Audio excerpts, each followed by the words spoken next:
Greetings, everybody, and welcome to another episode of Pod Scum. This right here, as you all know, is the podcast where we dive into the deepest, darkest, murkiest waters with a plethora of legendary guests. I am, of course, your host, your bastard of ceremonies, the numero uno scumbag, Rex Ruger. That's REXXX. You might also know me as a.k.a. the King of Sleaze, a.k.a. the Hair Metal High Priest, and most importantly, a.k.a. Diamond David Lee Roth Jr. Take a look and it's undeniable that you're looking at the son of glam, the front man for the band. Just smoked a few grams. I got a million fans. I'm your ice cream man, Mr. Wop Bop Loo Bop, Wop Bam Bam Shazam. God damn. Feeling good? Everybody in the house looking good? That is, of course, made possible by my favorite product. If you want the quaff like Roth, get you some. Coming to you as always from the Lush Lavender Lounge of Love. Joined as always by my main man, Keith Hernandez Puppet, number 17 in your programs, number 1 in your hearts. This is, of course, the No Frills podcast. You get no frills because we don't know how to deliver them to you. Plus, you get plenty of thrills, and that's looking at me and my kick-ass guest. And today is no different. We got a good one, and we're going to get into it with him right now and chop it up here on Pod Scum. How do you like that? Rapid fire, baby. We're jumping right in. Hello. Anthony Esposito, there he is. Finally, we've made this transmission possible, huh? How's it going? Good, brother. How are you? I'm okay. Just hanging out. This is, of course, Anthony Esposito, where I don't even know even the accolades to give you of what people would know you by best. Red Dragon Cartel, Lynch Mob, fucking around with Ace Frehley. You're just always rubbing elbows with legends. Yeah. No, I mean, I was also in a band called Pisser with Richard and Frank from Guns N' Roses. And then I've also played with Marky and Dee Dee Ramone for a while as well in a band called The Remains. Now you're just showing off. Now you're just showing off, Anthony. Wow. but am I to believe, first and foremost, though, that you are a native New York guy, correct? Yeah. I was born in Brooklyn, raised in Staten Island. And you're not still in New York, are you? No, I moved out. I bought a horse ranch just south of Harrisburg, above Gettysburg, where I moved my recording studio. And bands come out to the studio and stay at the ranch, and I record them and stuff. That's pretty nice. Yeah, I'm an upstate New York guy myself. I'm right here, like right smack dab in the middle of the state, right near Syracuse. Cool. Yeah. So listen, probably the first thing that I would be very remiss and probably hear about in the comment section if I didn't throw it out there immediately. Red Dragon Cartel, what is up? What is going on? Where are we headed with possibly a new album? Anything? Any word from Jake? Yeah, I mean, I text Jake all the time. I mean, he's in Vegas, and I'm in Pennsylvania, and we chat all the time about hockey and stuff. He has carpal tunnel syndrome in his right wrist, and he's just waiting to get the operation. And as soon as he gets the operation and rehabs, then we're back to work. So. What does the prognosis look like? Because I would imagine that playing an instrument of that nature, carpal tunnel, could be quite detrimental to to playing the guitar. Does he expect to make a full recovery and be able to get back to what he does? Yeah, I mean, I don't know. I know a lot of guys that have had the operation, and I mean, some of them are on his level as far as playing goes. He's exceptional. It's kind of I don't know. It's what he does is very unique and special, and I think that we'll only know when it's all said and done. Now, contrary to the music that people might know you for, you don't really think of yourself, from what I've read, as a hard rock / metal guy. Like, you're actually very much into jazz, correct? Well, yeah, I mean, I started out, I was in symphonies and stuff when I was a midget. When I was little, like 6th grade, I was playing upright bass. And then, I mean, I was more of a punk rock guy and a jazz guy. Like, I was like listening to the Clash and the Police and the Pistols and the Jam and the Buzzcocks and listening to Miles and all that kind of stuff too. So, yeah, I mean, it was more growing up in New York. I was way more punk rock and jazz, Yeah, that is our thing here, isn't it? That is our thing here in New York. We got a pretty good scene. Yeah, it's the best jazz scene in the world. Yeah. But it's kind of like when I joined with George and Mick and Oni and Lynch Mob, I kind of brought that New York punk rock jazz kind of way of playing bass, like attacking bass. And I think that came across a lot in the rhythms that we did on Wicked Sensation and stuff. What's the creative process like when like you work with somebody as prolific as Jake? Like when you guys get together and you do decide to do a Red Dragon Cartel album and you guys are going to sit down and write, does somebody come in with the lion's share of the ideas? Because you took a big role with Patina in 2018, co-producing, co-wrote a lot of that album. Is it a collaborative effort, or is it just kind of you and Jake? It's well, I mean, pretty much. I mean, everything starts and ends with Jake. I mean, yeah.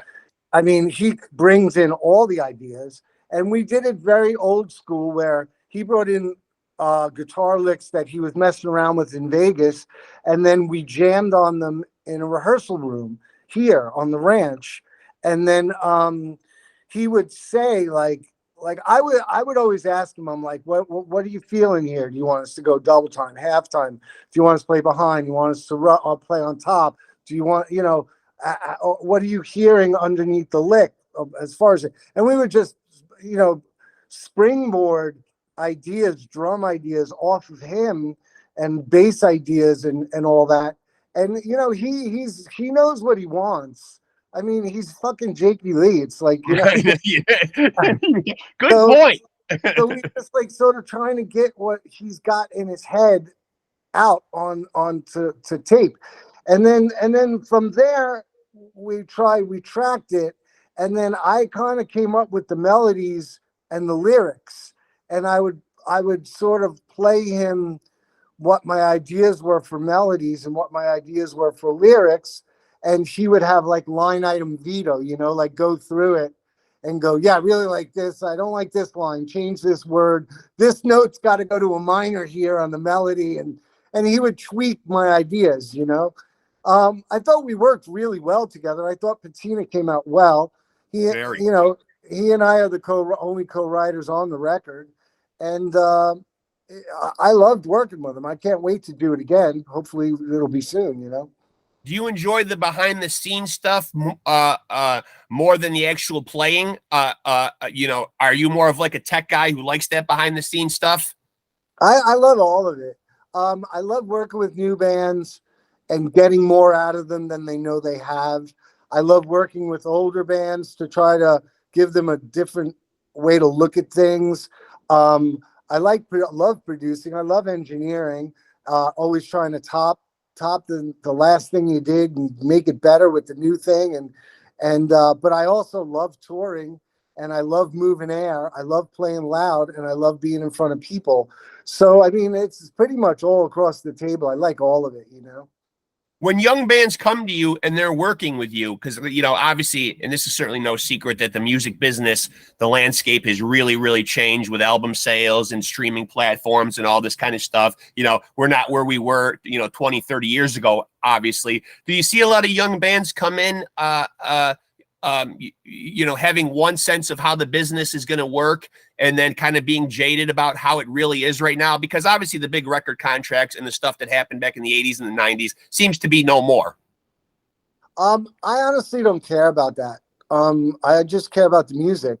But do you see it affecting young bands a lot, though, that you work with, though? No, they all think that they could change the world just like we did when we were young. Yeah, that's probably healthy. Yeah, no, it's good. It's good that ignorance is bliss. But yeah. But I only really care about the music, and my only goal is that to get that same reaction from the song 15 to 25 years later when you play it again, that you did when you just wrote it. You know, like when you get that's magic. Get that head rush and your heart starts pumping and you really feel it. I want that same vibe, and I get it on a lot of, like, I'll listen to Wicked now. I'll listen to the second Lynch Mob album, and I still feel it. Those licks are great. Those songs are great. And it's like the same thing, like Anomaly I did with Ace 10 years ago. I mean, there's a couple songs on there that are really magical. You know, and I think Patina will stand the test of time. I think Yeah, I totally agree. I totally agree with you there. Now, talk to me a little bit about your stint, and forgive me for not knowing more about this. I was making some bullet points and stuff that I wanted to touch on you with the St. George Theater House Band. I was a midget. I was like, I think I was like in the 8th grade or in high school. But you And got to rub elbows with some pretty big players, though. I mean, I've got B.B. yeah, King, Bo Diddley, some great yeah, Motown acts, The Temptations. yeah. So my friend Ricky Bukowski, wow, he was like the kid in our grade that was like way beyond his musical age talent. You know, like his mom was a music teacher, so he was really great, and he A was the prodigy. drummer.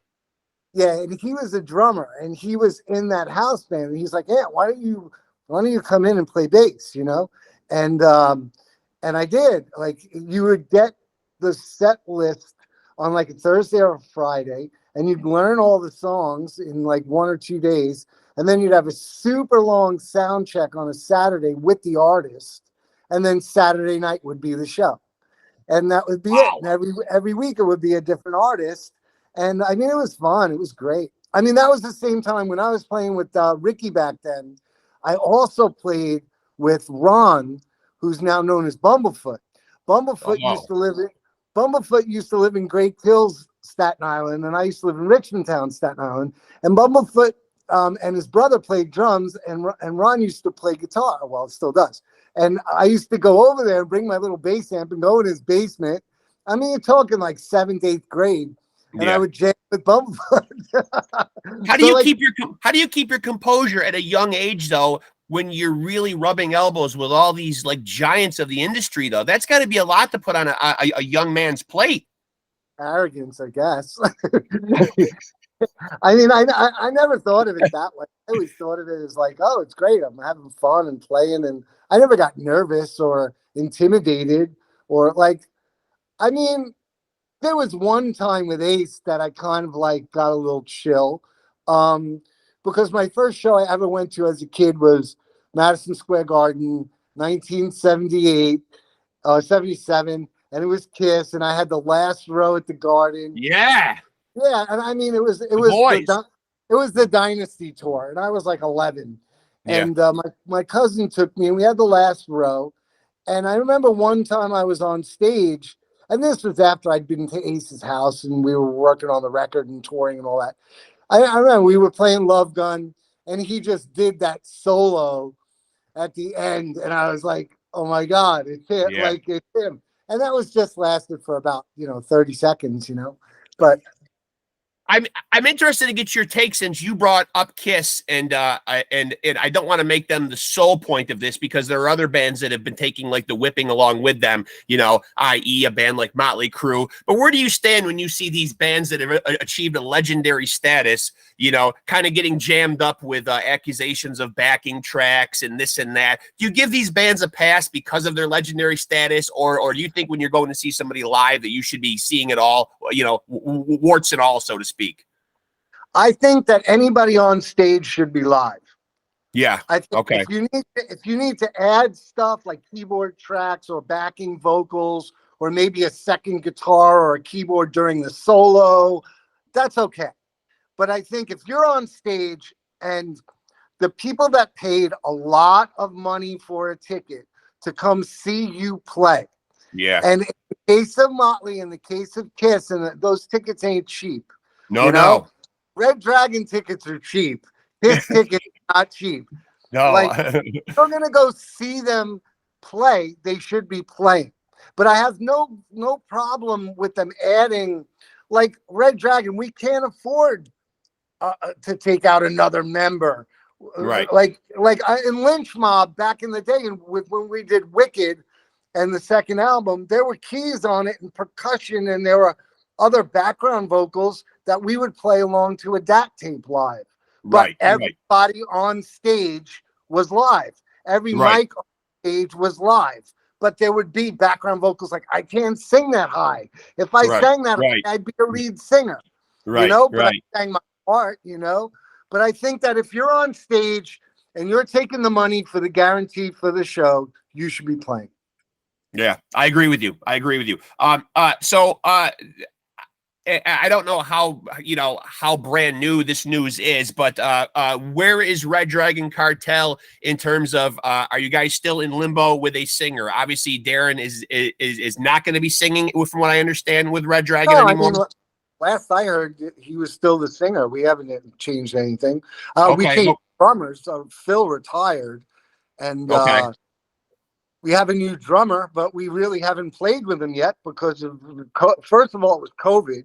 We were supposed to go out on tour spring.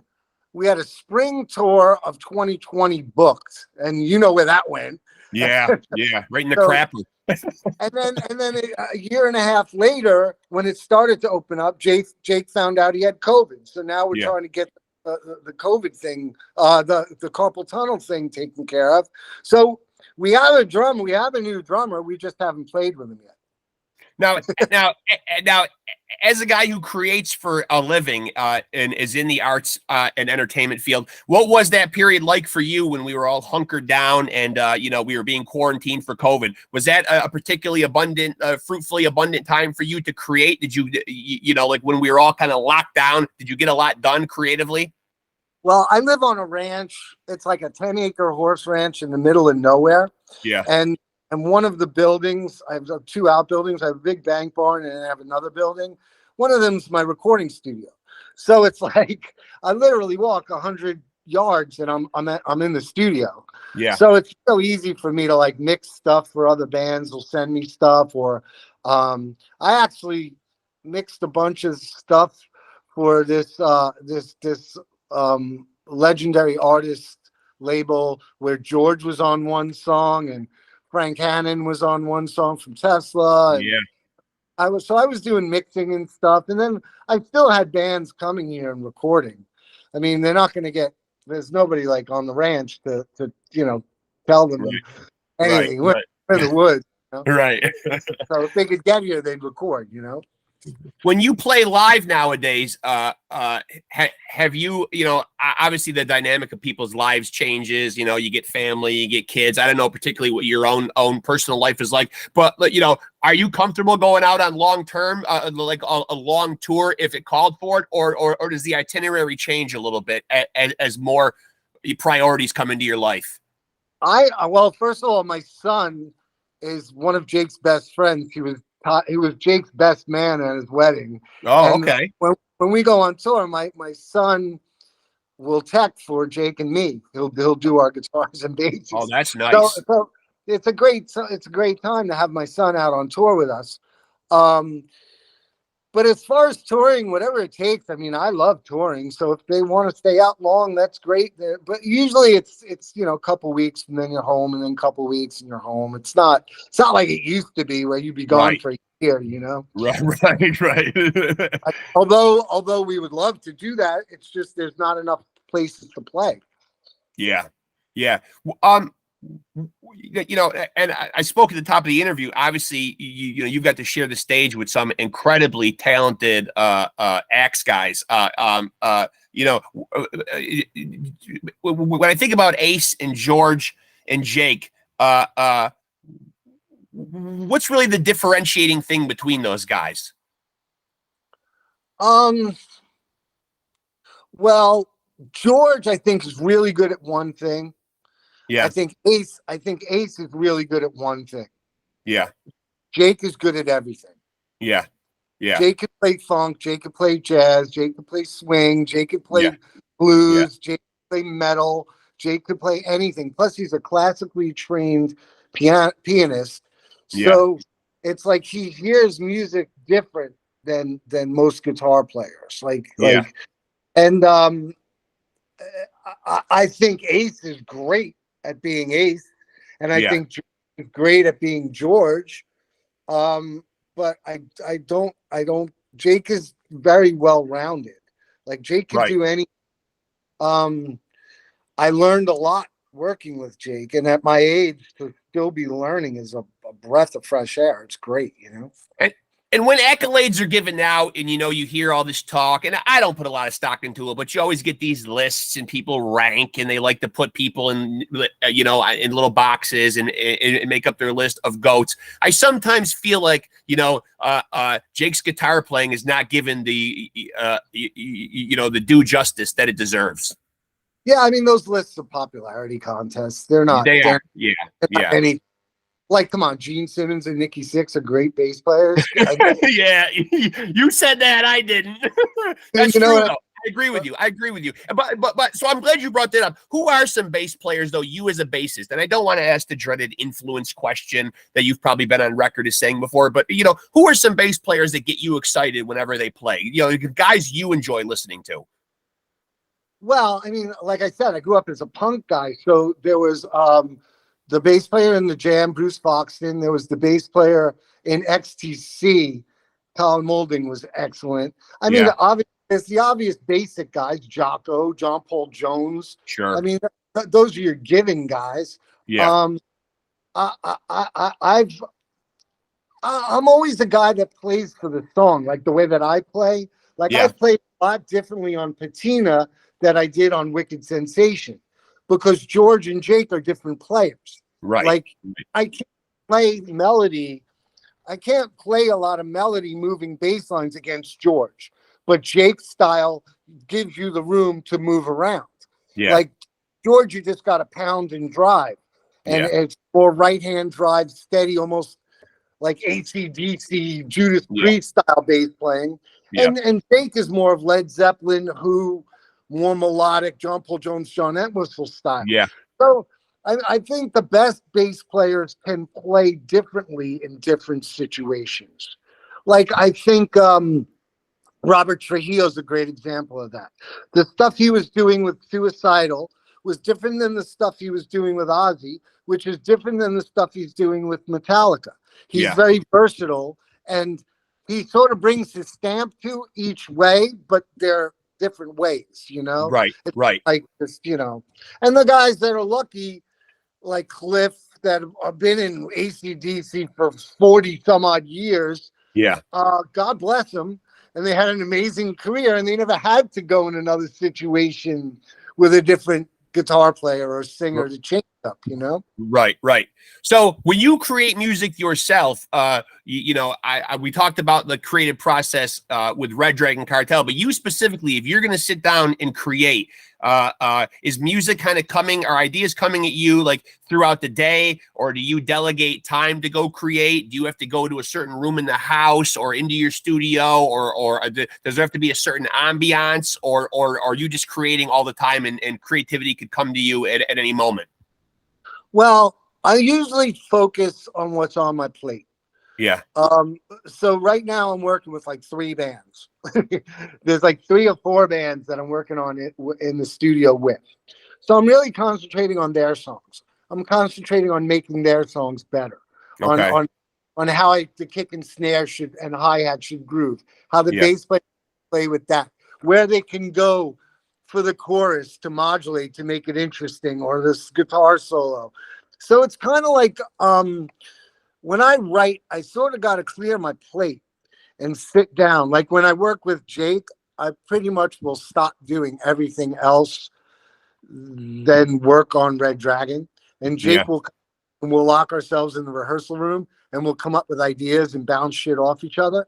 But I kind of like, right now I'm focused on other people's stuff rather than my stuff, because I'm not really writing a record right now. Right.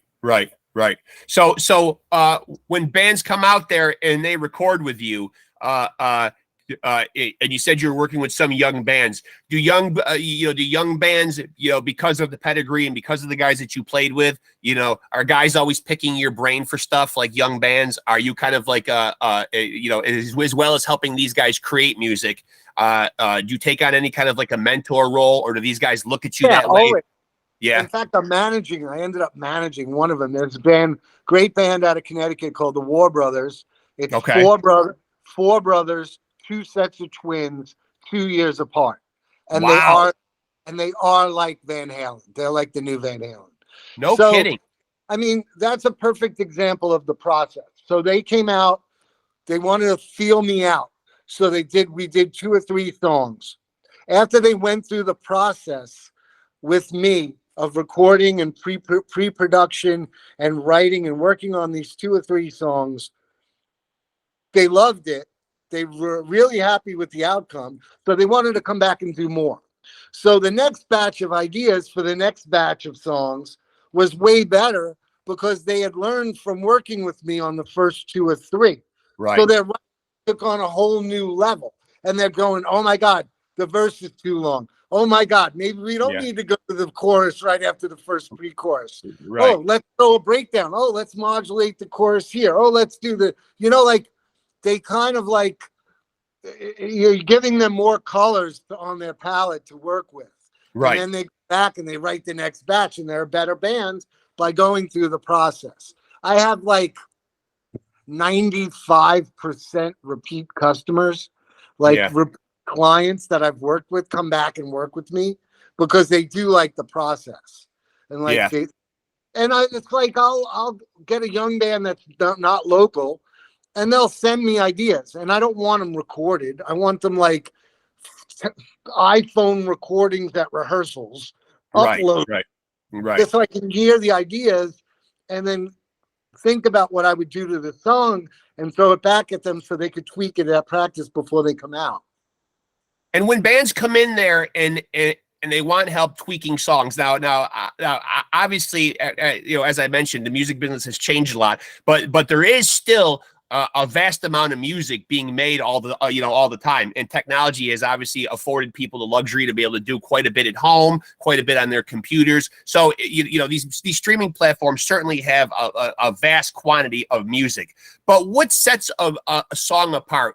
It seems like we're just not getting a lot of memorable songs the way we used to. When you sit down with these guys, what are you looking for that's really the benchmark of a great song? Well, like all these bands that have their computers in their basements or their bedrooms that are making songs, they're missing the one guy in the room that will tell them the honest truth that it sucks. Yeah. Like a producer, a pro producer, or a record label that goes, dude, no, it ain't worth it. You're losing me by the middle of the first verse. I've changed the fucking station. Yes. Yeah. And like, I mean, I get it. And it could be, it's great. Oh yeah. Anybody can record and upload it and throw it out on the web. And it's right. But there was a reason why labels didn't sign every fucking band. Right. Because bottom line is they're not good enough. Right. And I mean, people come to me. I'm very black and white. I'm very honest. I don't waste anybody's fucking time. If I don't like it and I think it sucks, I'm going to tell you. Yeah. And I'm like, dude, I stopped tapping my foot in the middle of the pre-chorus. Yeah. Like, make that part better. Yeah. You want ideas? Try this. Yeah. And even if my idea doesn't stick, it may trigger an idea that they think of that they weren't thinking of. The worst thing to do about it is, which I just worked with an artist that I told him, don't put me down as a producer. Put me down as an engineer. Because I got this stuff recorded and it sounds really good, but you didn't take any of my advice as far as the arrangements and the songwriting goes. So don't put me down as a producer because I don't want to be known as a producer. Yeah. And he had this case of what's called demolitis. And demolitis is when you make a demo and you listen to that demo 8 million fucking times before you go in the studio, and you can't honestly, objectively hear the song any other way. Right. So you get a fresh set of ears as a producer coming in, and he's like, oh, it's great up to here, but you lose me here. Right. And you're so used to listening to the demo that you think the only way that it can be, even though it's not. Every song is Stairway to Heaven. Right. But you know what I mean?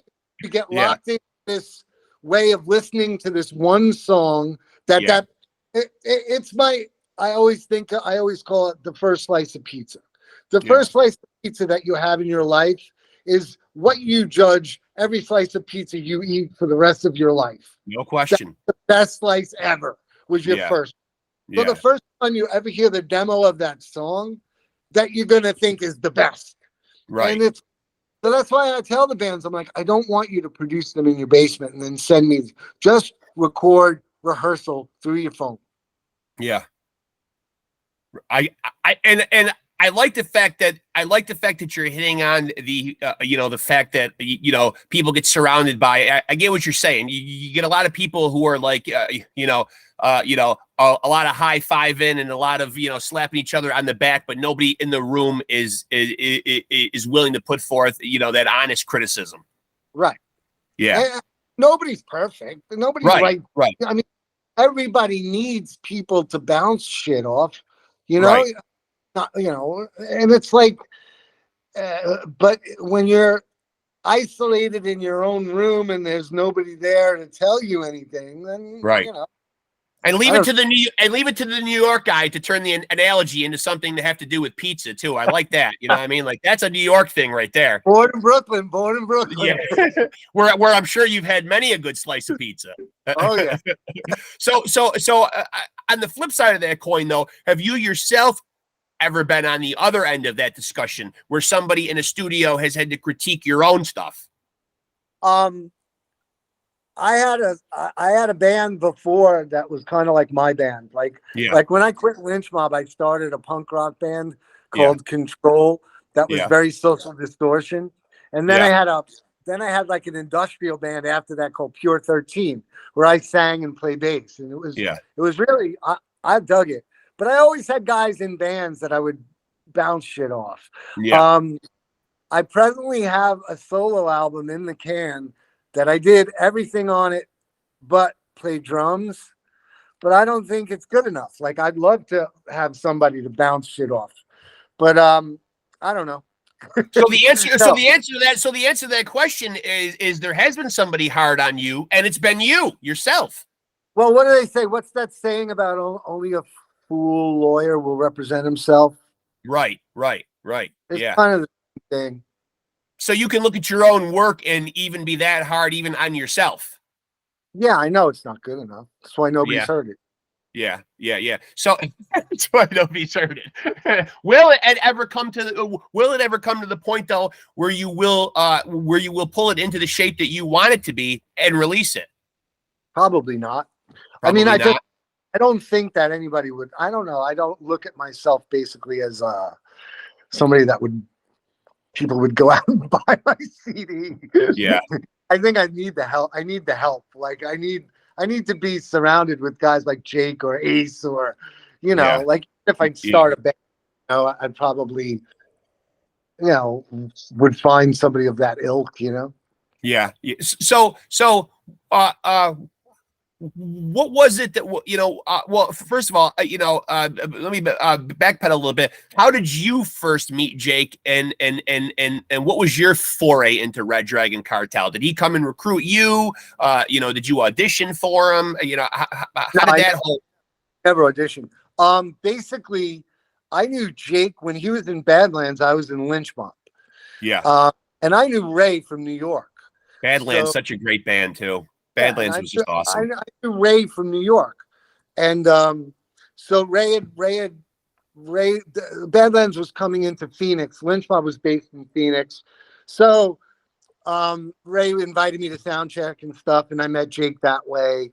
And then fast forward a year later, we did these. MTV used to do sports things.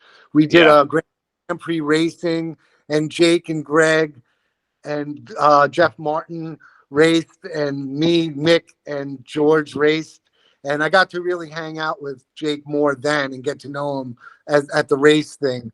And so then when Red Dragon Cartel decided to change bass players, he originally asked my son to do it. And my son's a great musician, but he's he's young, way younger than us.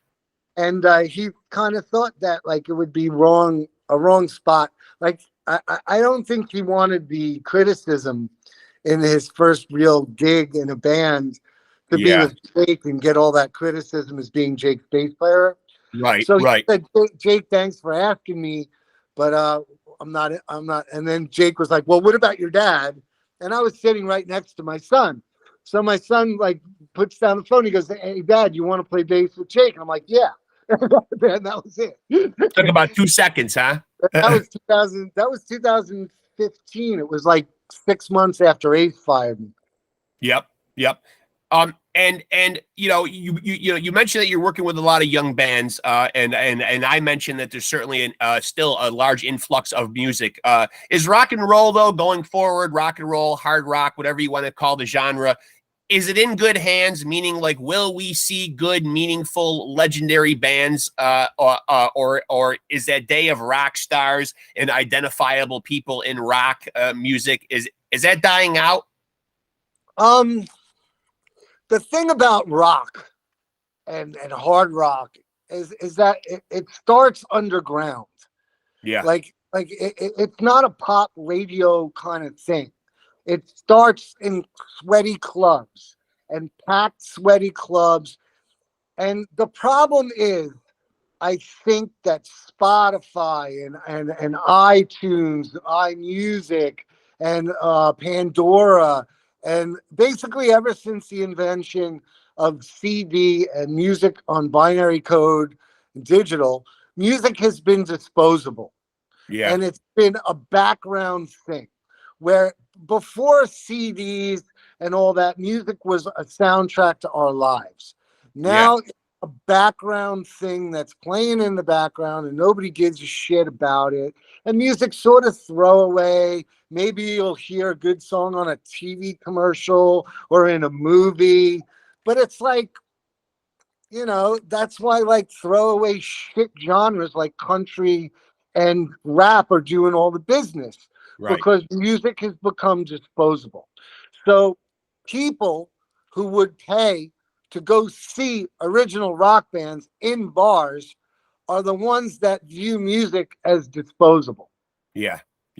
So until people value once again the unsigned live original band, not cover band, not tribute band, where people will go out and go see this band in a bar, and there's a scene and there's chicks, and guys will want to go see a band because the chicks are going to see, and they want to pick up the chicks, and all of a sudden the clubs are packed and they're not playing cover songs. So the club owners don't give a shit. It's going to take a lot to undo what's been done the past 25 years. I agree with you. For rock to come back. Yeah. I agree with you. Yeah, wholeheartedly, I agree with you. And I'm not going to let you off the hook. As a guy with a lot of musical opinions, I don't hit every guest with this question, but I am going to ask it of you. The desert island pick. You're on a desert island, and you can only take one album with you, Anthony. I don't know. Probably. Oh man, I can't. This is the only goddamn thing you're gonna have to listen to till the end of time, Anthony. So no pressure. I don't even. To be honest, I don't listen to music anymore. Really? I'm That's in my true, car, huh? because stuff is so shitty now. Like, I mean, I'm in my car. I listen to talk radio. I do too. I'm gonna confess, I do too. We're probably gonna get our rock cards pulled here, but I mean, I do too a lot. I do too. I mean, if I had to pick one desert island disc, just for the diversity of it, it would be that multi-album set of Beatles stuff, the red one and the blue one. Fair enough. That's like greatest hits. The red one was like Up to the White Album. The blue one was after. Like, I know exactly what you're talking about. Yeah. I mean, it would probably be that because it's so diverse and there's so many musical elements to the Beatles from the beginning to the end. Right. It's going to run that whole it runs that whole gamut of emotions, because if you are somewhere and you're living in solitude and you need to listen to music to get by or whatever, your mood is going to ebb and flow, obviously. I mean, I wouldn't want something that's just the same tempo all the time. Right. That would be difficult. I mean, I mean, and also then it would be like climates would dictate it. If there was a desert island in the tropics, it might be Bob Marley Legend. Yeah, we'll put you someplace warm. but if it's like frozen tundra, it might be like Miles Davis kind of blue, you know? Like yeah. You gotta turn up the heat a little bit. Well, as you can tell by the hair and the poster in the background, I too, Anthony, am somewhat of a legend, as you are looking at, Diamond David Lee Roth Jr. right here. I don't know if you were able to tell. I would love to play with Diamond Dave. Like I had this thing, like my friend Jason does sound for him. And I was like, why doesn't Diamond Dave have like an all-star killer band? I know. Why doesn't he have somebody like that was from that team playing guitar, like Jake or George or Warren, or even like somebody like Jason Hook, who's like a killer Eddie style. The guy from Five Finger. He could do those bands. And I'm like, why doesn't he have like a killer band? I agree with you. Yeah, I agree with you. That's kind of what he was doing back in that's kind of bad what he was doing back in the day when he went solo right after Van Halen, because he had Billy Sheehan and he had Steve Vai, and he put together a good solo band back then. Right. And I don't understand why he doesn't have that rip your face off live band now. I know, because he's still a very vibrant showman. He really is. He's David Lee Roth. I know. Well, listen, if I win the paternity suit and I finally, I finally get him to acknowledge that he is my father, I will certainly pose this question to him, Anthony. Don't worry. Let me be his musical director, and I'll put a solid band together for him. I'm going to put a good word in for you. Don't worry about that. You did the interview. It's the least I could do, throw you a bone, But listen, man, this has been a lot of fun. I appreciate you coming on here and chopping it up with me for a little bit, man. And I'm sorry it took so long. It's been no, don't worry about that. Listen, we all have lives. I have a day job too. The podcasting thing is more like a side hustle that I'm seeing where it goes. But I work in healthcare by day. I'm a nurse. I was at the doctor's before this.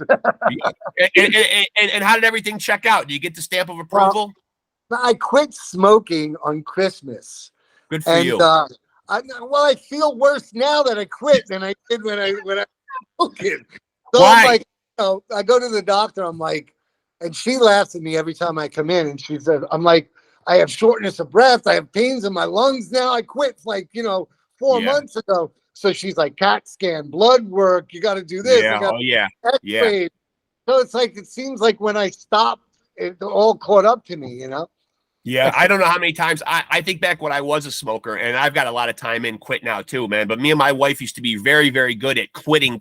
You know what I mean? It was always one of those, tomorrow we're going to start, and that's going to be our day. And then we'd get up and we'd be running to the store for a pack of cigarettes, Well, I don't know, like once I'm sure once Jake gets out to the ranch and we start working on the new record, I am totally going to fall off the wagon and start smoking. Jake and I like two chimneys. Yeah. I mean, if you look at any photo or any video of Red Dragon Cartel, I always have a cigarette in my hand. And it's like, I don't know, unless he quits, I can't, which I don't think he ever will. Yeah. I can't imagine me not going back to smoking once I see him, Yeah. Well, I'm not totally gonna say that I don't smoke, but read between the lines what I'm smoking, you know what I mean? But and thank God that the laws have gotten so much looser on that, at least. Yeah. Well, we still have places out here in Pennsylvania, bars you could smoke in. Yeah, that's nice. And listen, I'm sure that I could sit here and chop it up with you all day, man. It's just great having a conversation with you. I really appreciate it. And let's stay in touch, and hopefully we can do this again sometime. Sounds great. Awesome. Yeah. But best of luck with everything, man. And we're looking forward to new Red Dragon. So get chirping in Jake's ear when he gets better. We're out here waiting for it, man. We haven't forgotten. Awesome. Thanks for having me. Yeah. Thanks a lot, Anthony. I really appreciate it, buddy. Okay. Bye. Take it easy.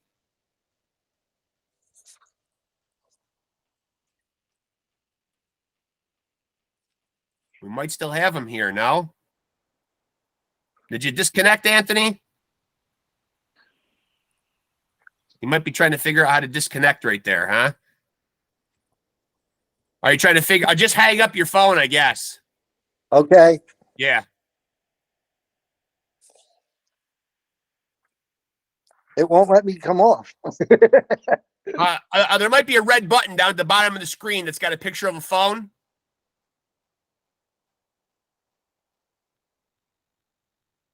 See it down there? Did you find it?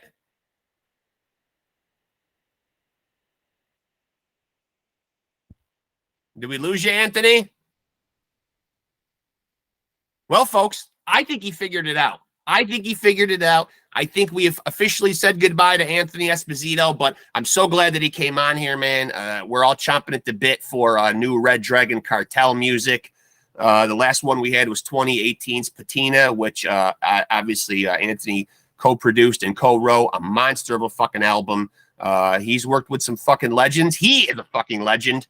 And so glad that he came on here, man. Hope you guys enjoyed that episode. And remember, guys, until next time, take it easy and keep it sleazy.